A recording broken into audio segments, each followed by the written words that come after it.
歡迎鎖定我哋嘅頻道，每日最新新聞熱料搶先睇。2026年1月，港圈一則離婚消息引發熱議。46歲前 TVB 男星阮德亨通過社交平台官宣同細12歲嘅妻子林思敏結束7年婚姻。消息曝光後，阮德亨喺屋企食軟飯被太太提離婚嘅話題迅速發酵。呢場看似因女強男弱引發嘅分辨，背後纏繞住原生家庭嘅隱痛、婚姻分工嘅博弈、外界輿論嘅裹挾，最終以兩人體面嘅告別畫上句號，亦令到呢個粵劇世家嘅情感糾葛再次走進公眾視野。輿論對阮德亨食軟飯嘅指責並非空穴來風。自2018年結婚後，阮德亨逐漸淡出演藝圈，轉型成為全職家庭主夫，每日清晨6點鐘起床照料個女嘅飲食起居，包攬全部家務。而妻子林思敏則身兼演員、主持人、大學教師數職，奔波於各類工作場合，獨自孭起家庭經濟重擔。呢種反傳統嘅男主內女主外模式，喺傳統觀念濃厚嘅香港演藝圈備受爭議。網友嘅嘲諷聲從未間斷，甚至有人翻出阮德亨痴迷收藏汽車嘅愛好，指責佢用妻子嘅收入滿足個人私欲。最高峰嘅是佢手握12輛汽車。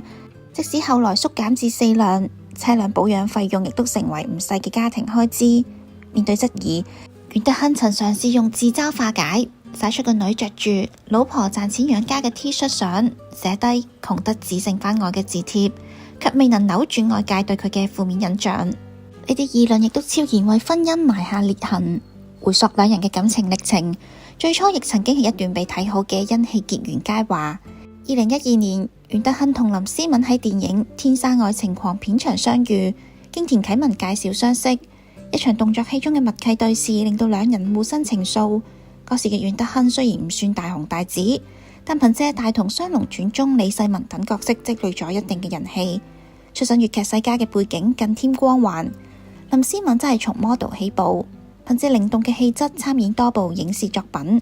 仲為哆啦 A 夢系列電影配音。才華與顏值兼具。由於阮德亨自幼經歷父母離異，對婚姻充滿恐懼，兩人並未倉促步入婚姻，而係經過6年戀愛長跑，喺相互了解與磨合後，於2018年正式登記結婚。同年個女阮靜嫻誕生，三口之家嘅幸福模樣曾經羨煞旁人。呢段婚姻嘅分工模式，最初係兩人共同嘅選擇。婚後阮德亨事業遭遇瓶頸，接戲機會寥寥，就主動選擇退居幕後照料家庭。林思敏則捉住事業上升期，全力打拼。起初兩人配合默契，林思敏體諒丈夫操持家務嘅辛勞，阮德亨亦都盡力為妻子做好後盾，甚至喺保證照顧個女嘅前提下，喺香港電台揾咗一份清閒嘅工作補貼家用。林思敏曾多次喺公開場合維護丈夫，兩人亦時常喺社交平台秀恩愛，力破婚變傳聞。但隨住時間推移，經濟壓力、角色失衡與外界輿論嘅三重擠壓，令到呢段關係逐漸失衡。林思敏獨自承擔房貸、生活費、個女嘅教育費及丈夫嘅汽車開銷，工作強度拉滿，卻仍要面對家庭瑣事嘅牽絆。阮德亨雖盡心盡力照顧家庭，但始終擺脫唔到軟飯男嘅標籤，內心嘅自卑與外界嘅非議相互交織，兩人嘅共同話題越嚟越少。沉默逐漸取代咗溝通。作為粵劇界嘅傳奇人物，阮德亨嘅父母阮兆輝同尹飛燕嘅態度始終牽動住外界目光。阮兆輝係香港粵劇界嘅泰斗級人物，尹飛燕亦曾經係紅極一時嘅粵劇花旦。兩人嘅婚姻曾被視作梨園佳話，卻喺阮德亨幼年時遺憾落幕。年幼嘅阮德亨只能夠跟隨祖母長大，呢段童年經歷成為佢心中難以磨滅嘅創傷，亦令到佢對家庭溫暖格外渴望。對於阮德亨同林思敏嘅婚姻，阮兆輝同尹飛燕起初極為睇好，對新抱林思敏嘅獨立與才華十分滿意。婚禮上兩人親自到場祝福，期盼個仔能夠擁有一段圓滿嘅婚姻，彌補自己當年嘅遺憾。喺兩人婚姻存續期間，阮兆輝同尹飛燕始終保持住支持嘅態度，即使得知男主內女主外嘅分工模式，亦並未過多干涉，而係尊重個仔新抱嘅選擇。面對外界對阮德亨嘅指責，兩位老人雖未公開回應，卻私下給予個仔安慰與鼓勵，希望佢能夠喺家庭同自我之間找到平衡。分娩消息曝光後，阮兆輝同尹飛燕選擇低調沉默，唔願過多介入個仔嘅私事，僅通過親友表示尊重兩個人嘅決定，只係希望孫女能夠健康成長。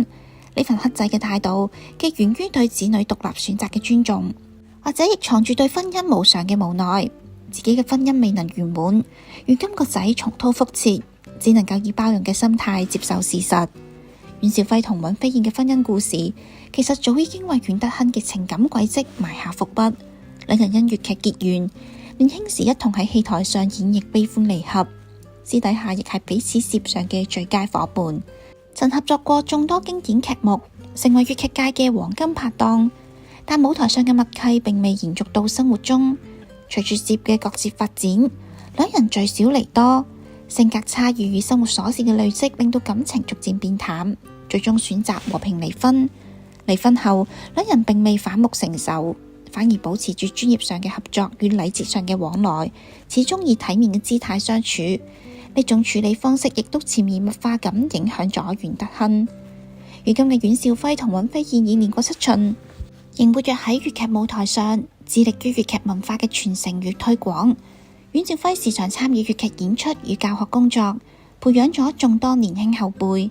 得閒嘅時候就陪伴孫女阮靜嫻，用陪伴彌補個仔童年嘅缺失。尹飛燕則偶爾登台演出，享受舞台帶嚟嘅快樂，亦會主動關心林詩敏嘅近況，給予呢位前新抱適當嘅關懷。兩人各自過住平靜嘅生活，雖未能成為相守一生嘅伴侶，卻用寬容與責任為家人撐起咗一片天地，亦為阮德鏗樹立咗體面處理婚變嘅榜樣。事實上，阮德鏗同林詩敏嘅婚變早有預兆。2023年，阮德鏗捲入違規保險糾紛後，家庭財務狀況顯露危機，林詩敏嘅工作強度進一步加大，成個人消瘦明顯。2024年，兩人最後一次公開合體參加慈善晚會，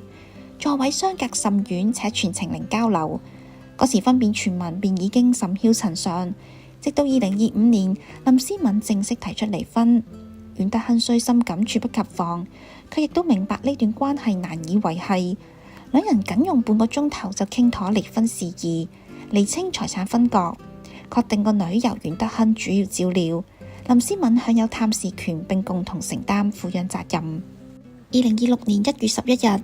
阮德鏗喺卸任香港電台主持崗位，安頓好個女嘅生活後，發佈長文官宣離婚。全文語氣平靜克制，無一字指責，反而將林詩敏比作上天派嚟彌補我童年創傷嘅天使，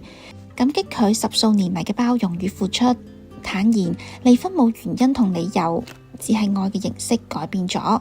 佢動情回憶起林詩敏喺飲食照料、女兒接送、工作協調等生活細節上嘅付出，直言自己需要個女先可以支撐落去，字裏行間滿是眷戀與不捨。約1個半鐘頭後，林詩敏以攰了、醒了、緣盡了6個字回應，拒絕過度渲染過往，僅以2025我將自己還返咗俾自己，宣告新生活嘅開啟，灑脫中藏住疲憊。離婚後，兩人都以積極嘅姿態開啟新生活。阮德鏗將工作重心轉向戲曲項目，重拾自幼習得嘅粵劇功底，既呼應咗家族傳承，亦試圖通過事業找返自我價值。得閒嘅時候就全身心陪伴個女，接送返學、輔導功課，用陪伴彌補婚姻結束對細路嘅影響。有媒體影到兩父女手牽手出行嘅畫面，神情平靜淡然，可見生活已逐漸步入正軌。林詩敏則專注於自己嘅事業，主持嘅電台節目收視穩步走高，廣告代言不斷，社交平台上滿是工作動態與健身相，狀態越發颯爽，真正做到咗把自己還返俾自己。呢場婚姻嘅落幕，冇撕破面嘅撕扯，冇互相指責嘅鬧劇，反而以最體面嘅方式為7年感情畫上句號。外界或者仍執着於食軟飯嘅標籤，糾結於邊個啱邊個錯。但婚姻嘅本質從來都唔係非黑即白。阮德鏗嘅童年創傷令到佢渴望安穩嘅家庭，卻喺角色失衡中迷失。林詩敏嘅獨立堅韌令到佢撐起咗成頭家，佢亦都喺長期付出中耗盡心力。佢哋嘅故事折射出當代婚姻中普遍存在嘅分工困境與價值觀衝突，亦令我哋明白，無論係男主外女主外，定係男主內女主外，婚姻嘅核心永遠係互相理解、彼此支撐，而非單方面嘅犧牲與依賴。如今，阮兆輝同尹飛燕仍喺度堅守粵劇舞台，阮德鏗喺戲曲同父愛中尋找新生，林詩敏喺事業中綻放自我，個女阮靜嫻喺父母嘅共同呵護下成長。呢段婚姻雖已落幕，但其中嘅溫暖與遺憾、成長與釋然，都成為每個人生命中嘅珍貴印記。正如阮德鏗所言，愛冇期限，只係形式改變。願佢哋喺各自嘅人生旅程中，都能夠收穫屬於自己嘅圓滿。如果你鍾意本期視頻，點個關注，下期我哋不見不散。